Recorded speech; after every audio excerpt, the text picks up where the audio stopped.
salajengna penjelasan Al-Quran surat Al-Ankabut ayat 45. Penjelasan rehna sholat bisa mencegah tina pagawean goreng jeung tina pagawean jahat. Jadi periogi dijelaskeun. A'udzu billahi minasyaitonir rajim. Bismillahirrahmanirrahim. Utslu ma uhiya ilaika minal kitabi wa aqimis sholat. Inna sholata tanha anil fahsya'i wal munkar wala dzikrullahi akbar wallahu ya'lamu ma tasna'un. Tarjamahna pek wa anjeun baca Al-Quran. Jadi Gusti Allah marentah ka Nabi Muhammad oge marentah ka urang supaya urang teh sering ngalaksanakeun tilawatil Quran, tilawah. Urang teh sing sering maca Al-Quran. Eta teh maca Al-Quran teh salah sahiji cara takriban ilallah, ngadeukeutkeun diri ka Gusti Allah. Urang perlu khawatir oge lamun urang teu pernah nguping anak-anak urang anu bujang anu parawan teu fungsi atawa teu kadenge osok maca Al-Quran. Kade tanya urang upamana teu pernah ngadenge eta anak anu bujang sok maca Quran tara gitu. Eta budak anu gadis anu parawan sok maca Al-Quran tara bisi kieu tuluy we katumpulkeun ku HP gitu. HP we terus anu di oprek teh teu pernah kumaha itu suara anak urang nalika maca Al-Quran, suarana tajwidna geus bener teh anak urang teh maca Al-Quran gitu. Nah, jadi Gusti Allah marentah ka Rasul ka urang baca Al-Quran. Sabab maca Quran teh matak jadi deukeut diri urang ka Gusti Allah gitu. Oke, eta maca Al-Quran teh bari ditengetan, ditempoan tarjamahna, hartina ieu teh eusina teh naon gitu. Istilah kiwari mah kontenna teh naon. Eusina teh naon eta teh. Ayat nu dibaca teh, Quran dibaca teh. Tah urang salian ti diri urang oge urang perhatikeun. Anak-anak urang sok maca Quran tara gitu nya. Ya khawatir aya penurunan generasi karena katempona jadi teu seneng maca Al-Quran. Itu sabab di sakola-sakola barudak SMA loba anu teu bisa maca Quran. Ieu teh kamungkinan ti keur leutik keneh tara diajar maca Al-Quran. Ya insyaallah anu pernah disakolakeun di PAUD, di TK, di SD, SD anu di dinya plus Quran misalnya tuluy MI atau sanawiyah aliyah distangtu eta mah nya. Ieu di sakola-sakola di sekolah umum ya, bangsa di TK, di SD, di SMP, di SMA anu di bawah Kementerian Pendidikan itu rada mengkhawatirkan bisa kemungkinan loba pisan anu teu bisa maca Al-Qur'an gitu. Kajaba lamun di lemurna rajin di masjid, rajin ngaji ya gitu. Ka guru-guru, ka ustad, ka ajengan di lemur gitu. Anu di lemurna tara rajin ngaji mah gitu kemungkinan barudak tamatan SMA teh tiba bisa maca Al-Qur'an. Sabab penelitian menunjukkan gitu di SMA teh mayoritas teh bisa maca Al-Qur'an. Padahal maca Qur'an teh eta teh salah sawios cara ngadeukeutkeun diri ka Gusti Allah gitu.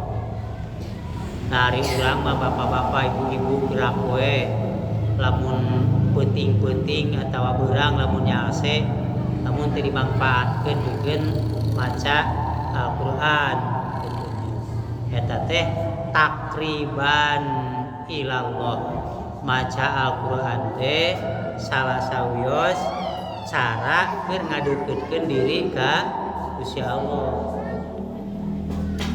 Salajengna wa aqimis shalah inna sholata tanha anil fahsya'i wal munkar.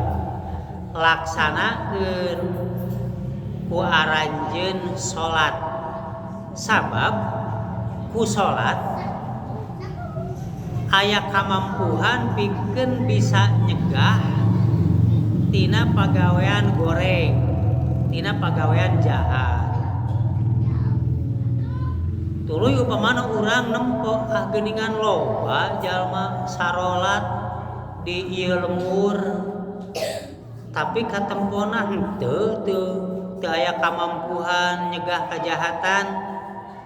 Dalamun di lembur aya nu papelakan isuk aya nu maok wae geuningan. Da moal ku urang jauh meureunnan kudu deukeut. Lamun puput-puputan itu bangsa ning sasatoan isuk aya nu maok wae geuningan gitu.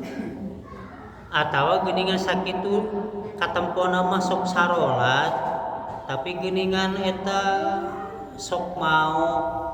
Lamun jadi pejabat sok korupsi. Si eta sok sholat tapi sok nipu geuningan. Jalma eta ongko sok sholat tapi geuningan pernah ngalakukeun zina, bikin karame viral upamana kitu. Nah nya ieu teh kitu antara sholat jeung kanyataan akhlak tojaiyah kontradiktif gitunya.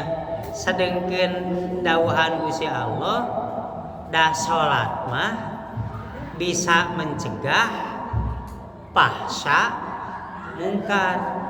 Fahsya teh goreng, apan bahasa Arabna kotoran oge. Lamun jalma ngaluarkeun BAB di zaman eta fahsya kan eta teh keji ya. Jadi pagawean goreng teh disaruakeun jeung eta jeung kotoran di kotoran sok dikaluarkeun teh tah kitu. Toh jalma-jalma migawe contona perbuatan zina teh disaruakeun jeung kotoran nu di zaman dipicen ku urang teh kitu. BAB teh eta bangsa zina, bangsa nipu, mau itu aja korupsi. Tah sedengkeun jalma anu sok salat mah gitu bakal ngabogaan kamampuhan pikeun menghindar, pikeun teu ngalakukeun perbuatan fahsya gitu. Naha sabab nalika salatna teh khudu dipikirkan naon ieu teh bacaan salat teh eusina teh gitu. Apan ari salat teh kecap tina sholat yusolli sholatan. Ari salat teh numutkeun cik bahasa wae salat teh isina ngadoa. Lamun urang ngadoa maka urang kan keur menghadap ka Allah, yakin yen Gusti Allah teh nguping ngadangu kana doa. Nalika urang ngadoa, nalika urang keur ngucap, contoh urang ngucapkeun Allahu Akbar, pan pengakuan hate urang, pikiran urang aya Gusti Allah teh, bahkan Gusti Allah teh maha agung gitu. Urang teh ngadoa, iya kana budua, iya kana sain, ya Allah abdi ibadah ka anjeun, ya Allah abdi teh mung ka anjeun hungkul, abdi teh nyuhunkeun tulung. Apan ucapan-ucapan eta teh ku urang teh diyakini ya. Diyakini yen urang teh ieu teh keur ngadoa. Jadi salat teh urang teh keur ngadoa. Ngadoa tangtu urang yakin yen ieu nu ku urang dipentah teh nyaeta Gusti Allah teh maha ngadangu gitu. Jadi urang geus biasa dilatih. Jadi salat teh ngalatih hate urang, pikiran urang supaya urang teh yakin ayana Gusti Allah jeung Gusti Allah ngadangu kana ucapan-ucapan urang. Jadi hate urang, pikiran urang terus di-upgrade gitunya. Terus dididik, dibina sangkan urang meyakini Allah maha ngadangu gitu. Nah, di mana urang geus bener yakin Gusti Allah teh maha ngadangu, maha uninga, maka iraha waktuna urang rek ngalakukeun pagawean keji, rek ngalakukeun perbuatan goreng, da geus yakin Gusti Allah maha ningali, maha ngadangu kana omongan-omongan urang gitu. Jadi geus dilatih gitu urang teh, geus di-upgrade diri urang teh ku salat gitu.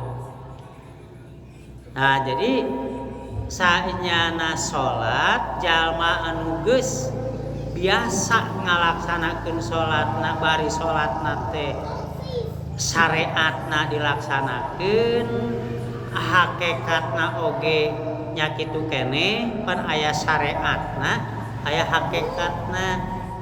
Ari syariat salatna urang migawe eta salat teh sesuai jeung contoh ti Rasulullah kumaha cara takbirna gitu, kumaha bacaanana. Jadi syariatna mah etanya. Jadi syariatna mah nu aya rukunna, nu aya syarat sahna gitu. Ta ari hakikatna urang paham ngarti kana maksud salat. Jadi ulah dipikeun ka kieu, ruku sakadar nongeng, teu apa mana teh naon itu keur nongeng unggul gitu. Sujud ngan ala kadar ngasujudan sajadah mana gitu. Tak ulah dugikeun ka kosong jika bangke. Sabab antara syariat jeung hakikat, antara urang ngalaksanakeun salat syariatna jeung hakikat salat seperti urang awak jeung roh. Pan urang dua, aya awak, aya roh. Lamun awak unggul teu make roh, pan bangke teh ya, mayit gitu. Jadi salat urang ulah jiga mayit. Eueuh hartina naon-naon salat teh. Salat gitu. Upamana kalakuan anger goreng, sok aya sok diheureuykeun aya pelesetanana cenah STMJ. Salat terus maksiat jalan. Punten ieu mah sanes ngaruksak perusahaan STMJ ieu sok aya anu nyin pelesetan gitu. Jadi urang kudu nyekruk ya nyekruk dengan antara baut jeung etana jeung murna jeung eta baut nyekruk kan gitu. Jadi kudu sesuai sok salat, sok ngalaksanakeun salat oge tingkah laku soleh Tah ieu nu kudu diusahakeun diikhtiarkeun teh ulah tadi teh sok salat tapi anger tingkah laku nama goreng gitu. Da lamun masyarakat ngalaksanakeun salat bener kehidupan teh aman ya gitu. Sabab moal aya jalma nu sok salat mau kitu nya. Moal aya jalma nu sok salat korupsi. Moal aya jalma nu sok salat nipu. Moal aya jalma nu sok salat ngalakukeun zina gitu. Pasti jalma nu sok salatna syariatna jeung hakikatna diusahakeun pasti bisa tanha anil fahsai wal munkar. Eta paedah salat teh bisa mencegah pikeun jalma anu ngalaksanakeun salatna mencegah diri tina pagawean goreng jeung tina pagawean jahat gitu. Jahat bangsa mau mabok teh jahat kan mungkar teh nya mungkar gitu. Nah sakitu penjelasan surat Al-Ankabut ayat 20 ayat 45 surat 28 ayat 45 salat bisa mencegah pikeun ngalaksanakeun salatna tina pagawean maksiat, tina pagawean goreng jeung tina pagawean jahat. Alhamdulillahirabbil alamin. Assalamualaikum warahmatullahi wabarakatuh.